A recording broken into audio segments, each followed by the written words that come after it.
तीन शिरी सहा हात तया माझा दंडवत. श्री स्वामी समर्थ. नमस्कार स्वामी भक्त हो, स्वागत आहे तुमचं पुन्हा एकदा नवीन व्हिडिओमध्ये.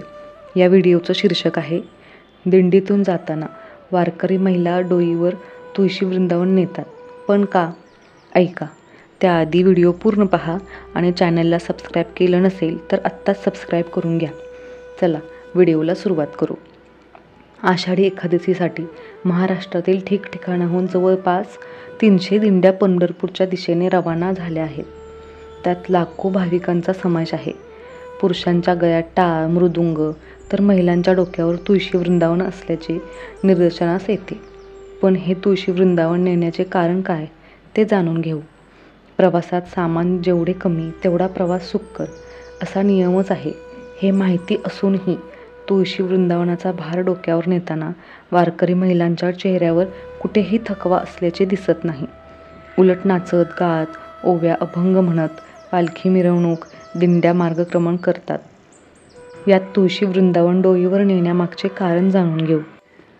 तुळस डोक्यावर घेऊन चालणं म्हणजे विठ्ठलाच्या भेटीची ओढ दर्शवणं अशी या महिलांची श्रद्धा असते.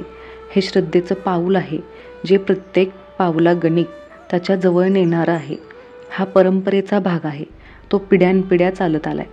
तुळस ही फक्त वनस्पती नाही तर विठ्ठलाची प्रिय सखी आहे. तिला हरिप्रिय असेही म्हणतात. ती पवित्रता भक्ती आणि समर्पणाचं ती प्रतीक आहे. वारकरी महिला डोक्यावर तुळस घेऊन चालतात कारण त्या विठ्ठलाला आपली निष्ठा आणि प्रेम दर्शवतात आणि तुळशीप्रमाणे आपला पवित्र भाव दर्शवतात. वैज्ञानिकदृष्ट्याही तुळशीचे अनन्यसाधारण महत्त्व आहे. तुळस प्राणवायू देते आणि कार्बन डायऑक्साईड शोषते. डोक्यावर तुळस घेतलेली प्रत्येक महिला 20 ते 25 फुटापर्यंतच्या हवेत ऑक्सिजनची पातळी संतुलित असते. त्यामुळे सगळ्यांना शुद्ध हवा मिळते. तुळशीत अँटीबॅक्टेरियल आणि अँटीव्हायरल गुण आहेत.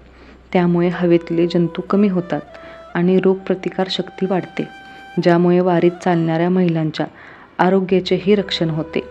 तुळस म्हणून ही फक्त श्रद्धेचं नाही तर आरोग्याचंही प्रतीक आहे. श्री स्वामी समर्थ. व्हिडिओ आवडल्यास लाईक शेअर सबस्क्राईब करा. कमेंट करायला विसरू नका. धन्यवाद.